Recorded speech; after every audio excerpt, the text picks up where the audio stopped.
तो जय हिंद दोस्तों, welcome to day 65 of our daily PYQ research program. Daily तो क्या ही रह गया है, अब ये काफी दिनों के बीच में ब्रेक भी आ जाती है। अभी भी थी 4-5 दिनों की, अब फिर से 4-5 दिन कंटिन्यूटी में डेली इसे डिस्कस करते हैं। शुरू करते हैं आज का, राइट।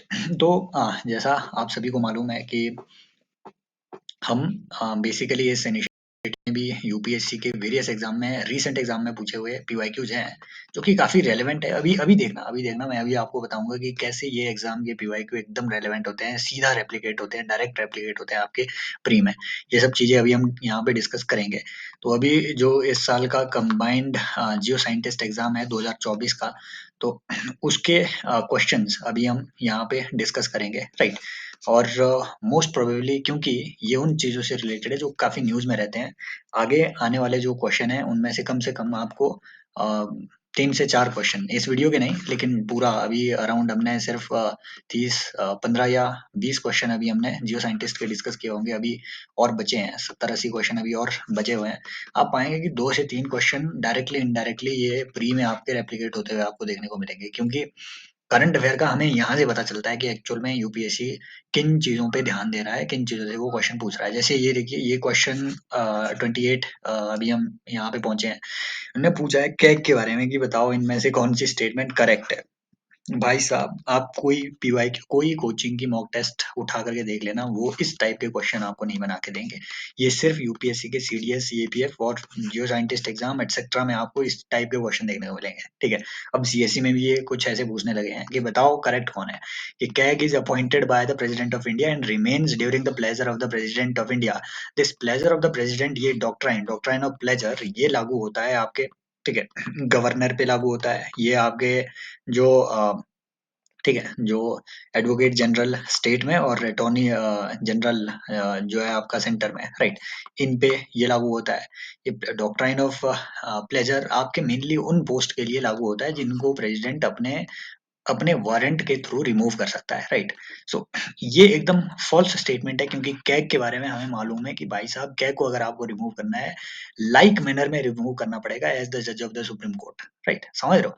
तो सिमिलर मैनर में आपको रिमूव करना पड़ेगा। इट मीन्स पार्लियामेंट का रेजोल्यूशन चाहिए होता है, पार्लियामेंट से आपको एक रेजोल्यूशन पास करवाना पड़ेगा वाया स्पेशल मेजोरिटी, अगर आपको कैग को रिमूव करना है। फिर प्रेसिडेंट इसे रिमूव करेगा। अपॉइंट कौन करता है? प्रेसिडेंट। रिमूव कौन करता है? President. But after the resolution of the parliament, ये आपका गया।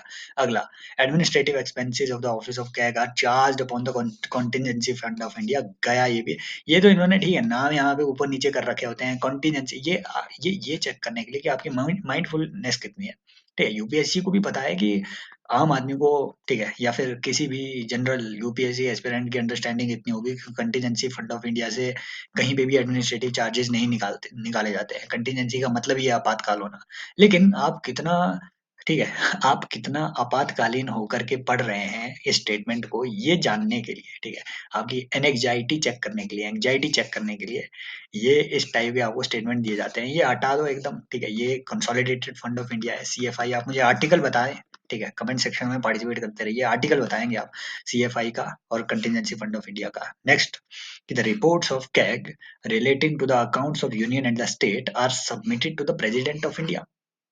यूनियन और स्टेट के जो अकाउंट्स होंगे, ठीक है, यहाँ से हमें पता ये भी चलेगा, रिवीजन साथ में ही हो गया, कि कैग ना सिर्फ यूनियन के बल्कि स्टेट्स के अकाउंट्स को भी, ठीक है, उसका भी ये रिपोर्ट तैयार करेगा, राइट, उसको भी ये ऑडिट करेगा।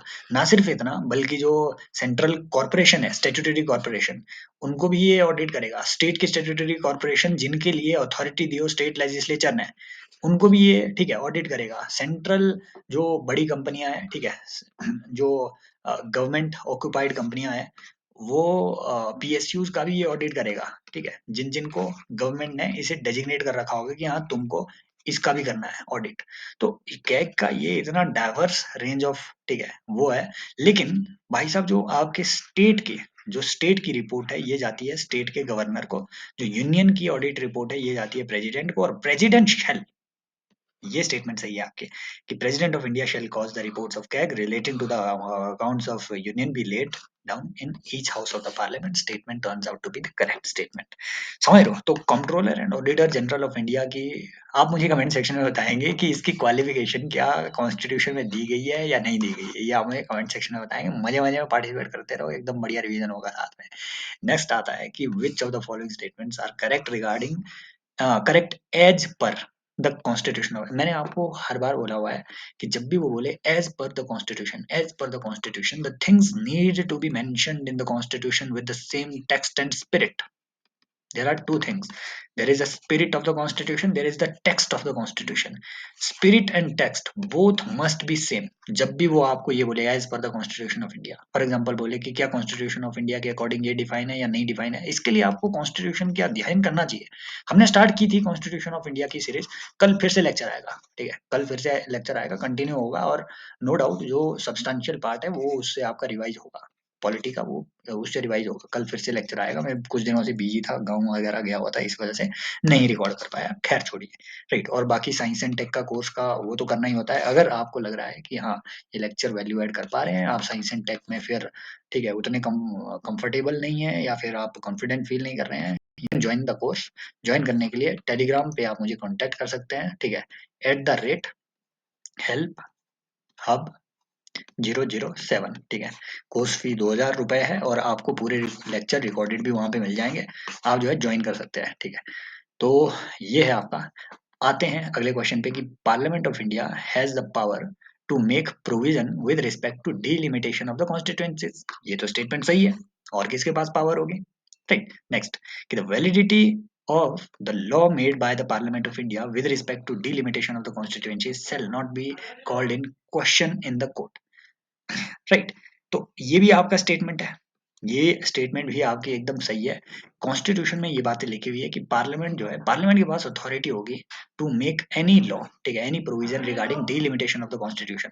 एंड कॉन्स्टिट्यूशन में तो ये भी आपकी बात लिखी हुई है कि हर सेंसस के बाद, आफ्टर एवरी सेंसस जो है डिलिमिटेशन होगा। बट जो पार्लियामेंट ने डिलिमिटेशन है वो 1951, 61, 71 के बाद इसे एक्सटेंड करके 2001 में फिर ये करवाया, राइट। तो अभी तक अराउंड आपके 4 डिलिमिटेशन हुए हैं, और ये डिलिमिटेशन वाला प्रोविजन डिलिमिटेशन कमीशन से अलग है। जो डिलिमिटेशन कमीशन है, कमीशन को कॉन्स्टिट्यूट कौन करता है? President, but as per the law made by the parliament. समझ रहे हो? तो मेन अथॉरिटी पार्लियामेंट के पास है, डिलिमिटेशन कमीशन को प्रेसिडेंट कॉन्स्टिट्यूट जरूर कर रहा है भले ही, राइट। तो ये चीजें आपको इसमें बातें पता होनी चाहिए। एंड डिलिमिटेशन के लिए पार्लियामेंट जो भी लॉ बनाएगा, ठीक है, जो भी लॉ बनाएगा उस लॉ को किसी भी कोर्ट में फिर क्वेश्चन भी नहीं किया जाएगा। ये भी आपकी स्टेटमेंट बिल्कुल सही है। तो ये आपकी बोथ 1 एंड 2 ये स्टेटमेंट्स यहाँ पे सही आती है। डिलिमिटेशन पे देखो क्वेश्चन इसलिए पूछा क्योंकि आसाम का डिलिमिटेशन और आपका J&K का डिलिमिटेशन, इसके बारे में, ठीक है, ये चीजें न्यूज में थी, और इसी वजह से आप कह सकते हैं कि डिलिमिटेशन एक फोकस एरिया है। देख लेना 2024 के पेपर में कहीं यहाँ से ना आ जाए, राइट। तो आसाम का डिलिमिटेशन वो क्योंकि इलेक्शन कमीशन ऑफ इंडिया ने करना था, जो 2008 का लॉ है, ठीक है, वो बताता है कि इलेक्शन कमीशन ऑफ इंडिया के पास स्पेशल पावर होगी आसाम में डिफरेंट तरीके से डिलिमिटेशन करने की। तो उस वजह से ये चैलेंज हो गया था सुप्रीम कोर्ट में कि नो, डिलिमिटेशन कमीशन की पावर आप कैसे रेफर कर रहे हैं, ईसीआई इसमें कैसे रोल प्ले कर रहा है, ये तो पॉलिटिसाइज हो जाएगा चीजें। फिर है ना, J&K में ऑलरेडी डिलिमिटेशन हो रहा है, आसाम में अभी तक वो वाला प्रोविजन लागू हुआ नहीं है जो एग्रीमेंट के अकॉर्डिंग होना था, ठीक है। तो ये सब चीजें जो है इतनी ये कॉम्प्लेक्स, इतनी इसी वजह से ये न्यूज में थी, और इसी वजह से यूपीएससी ने यहाँ पे बेसिक फंडामेंटल्स पे क्वेश्चन पूछ लिया। आपको ये जरूरी नहीं है ये जानना कि आसाम अकॉर्ड में क्या बोला था, ठीक है, और उसके अकॉर्डिंग क्या किस तरीके से आपकी डिलिमिटेशन होनी थी, वो उतनी सारी चीजें आपको जानना जरूरी नहीं है।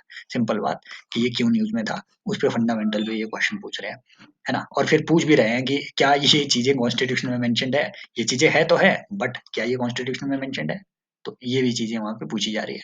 Then consider the following statements: a special provision was made in constitution of India by the constitution 89th amendment by, किसी को नहीं पता, मुझे भी नहीं पता, कौन याद रखे अमेंडमेंट कि भैया 2000 है ना, ये तो हमें पता है कि एनसीएसटी जो है ये अलग से क्रिएट किया गया, ठीक है 2003 में।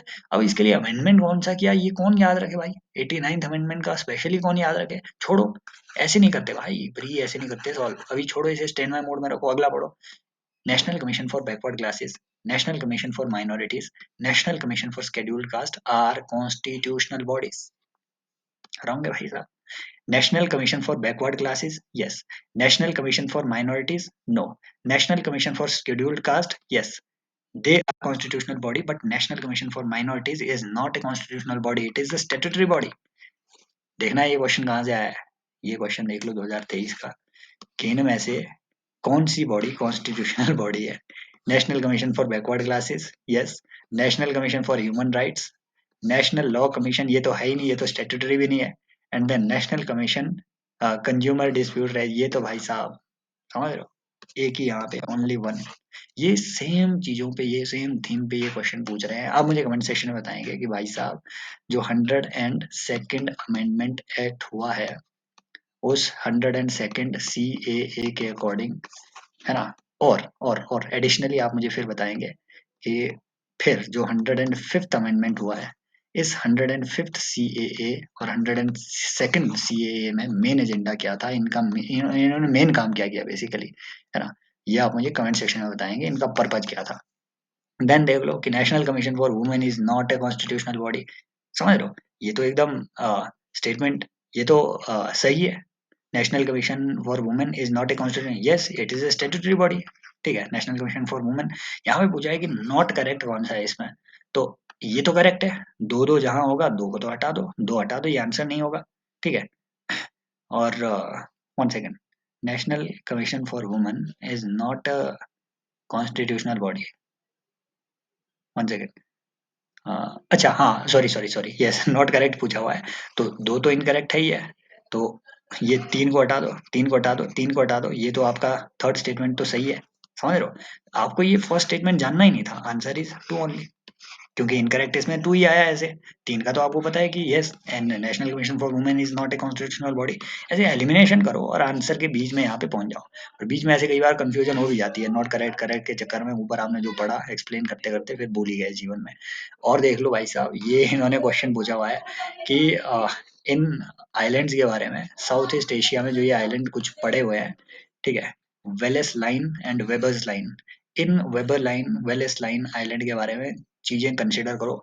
इसका मुझे भी कुछ पता नहीं है, ये मैंने ऐसे ही यहाँ पे डाल दिया हुआ है। आई डोंट थिंक कि अगर आपको मतलब ये चीजें याद रखनी चाहिए। Wallace line weber line actual में क्या है, ये आपकी वेलेस लाइन इधर, ठीक है, ये सेलेबस सी या फिर सुलावेसी आप इसे कहेंगे, ठीक है और ये हुआ आपका वेबर लाइन। मुझे इसका कुछ भी आइडिया खुद नहीं था कि ये क्या किस चीज से रिलेटेड है। बेसिकली ये बायोडाइवर्सिटी से रिलेटेड है, और माना जाता है कि जो आपके साउथ ईस्ट एशियन बायोडाइवर्सिटी है वो यहाँ पे इस लाइन पे लगभग आकर के खत्म हो जाती है। यहाँ पे आपके लगभग, ठीक है, ये जो ऑस्ट्रेलियन प्लेट है इस टाइप की जो बायोडाइवर्सिटी है वो यहाँ पे आके खत्म हो जाती है। ये एक जोन ऑफ कन्वर्जेंस है, तो आप इसे कह सकते हैं कि एक टाइप की यहाँ पे ये कह सकते हैं एक टाइप का, समझ रहे हो।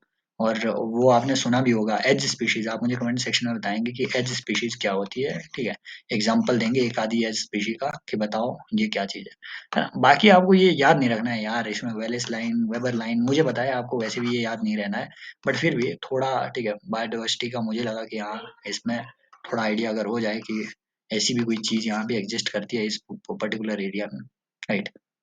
तो यही इन्होंने इसमें ऑप्शन दे के रखे हुए थे, देख लो। अब न्यू गुइना तो इधर पड़ रहा है, ठीक है, जावा इधर पड़ रहा है, इससे इधर, ठीक है। देन आपका क्वेश्चन में और क्या था इसमें ऑप्शन, ठीक है, सिलेबस, ये देख लो, सिलेबस आपका इधर ऊपर पड़ रहा है सुलावेसी, तो बचा है इसमें बोर्नियो, ठीक है। तो right, that should be the answer. Next आते हैं कि which of the following statements regarding tropical deciduous forest in India are correct. देख लो भाई साहब, थीम देख लो, थीम देख लो, यही इन्होंने प्री में पूछा हुआ है कि इनमें से कौन कौन से ट्रीज हैं जो कि डेसिडियस फॉरेस्ट में आप कंसीडर करेंगे। डेसिडियस फॉरेस्ट, डेसिडियस फॉरेस्ट एक ही चीज से, समझ रहे हो। मुझे तो लगता है यूपीएससी ना एक साल के लिए अपना क्वेश्चन बैंक बना के रखता है।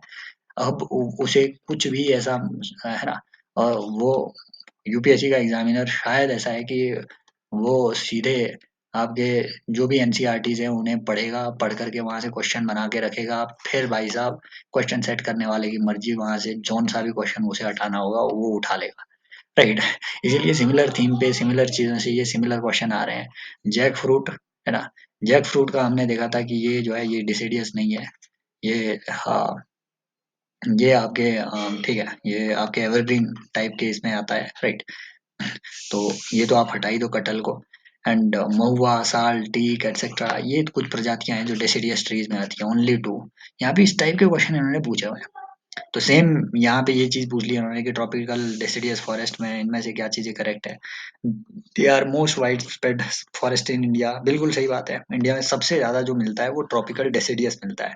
इंडिया वैसे भी ट्रॉपिक्स में है, मेजर पार्ट ट्रॉपिक्स में आता है। तो उसमें भी डेसिडियस जो पार्ट है, स्पेशली जो पेनिनसुलर इंडिया है, वहाँ पे डेसिडियस ट्रीज ज्यादा मिलते हैं। आप मुझे बताएंगे रेड सेंडर्स का जो आईयूसीएन स्टेटस है वो क्या है, ये आप मुझे कमेंट सेक्शन में बताएंगे। ऑलरेडी हमने ये सब चीजें कवर की हुई है। Then they spread over the regions which receive annual rainfall between 70 to 200 centimetre. ये भी आपकी स्टेटमेंट यहाँ पे सही आती है। बाकी ये रट्टे वाले क्वेश्चन है यार, किसी ने अगर एनसीईआरटी पढ़ रखी होगी तो इसका भी वो आंसर दे पाएगा, इसका भी दे पाएगा, नहीं तो वो कंफ्यूज ही होता जाएगा कि जैक फ्रूट में मतलब जैकपॉट किधर लगेगा। तो आई होप ये सेशन आपकी प्रिपरेशन में थोड़ी बहुत वैल्यू ऐड कर पा रहे होंगे। कर पा रहे हैं तो कमेंट सेक्शन में बताइए, है ना? शेयर कीजिए, करना होगा तो मन किया तो कर लीजिए। अगर आपको अगेन साइंस एंड टेक का कोर्स ज्वाइन करना है, मेरा पढ़ाना अगर समझ में आता है, मजा आता है, तो आप ज्वाइन कर सकते हैं। डेली उसमें लेक्चर्स अपलोड होते हैं और yes you can join the course by messaging me on Telegram. And हाँ, डेमो लेक्चर तो अवेलेबल है ही है, आप देख सकते हैं, ठीक है? नीचे टेलीग्राम यहीं पे यूट्यूब में जाकर के देख सकते हैं आप, एक डेमो लेक्चर आपको मिल जाएगा वहाँ पे। Take care, bye bye, as always love you all.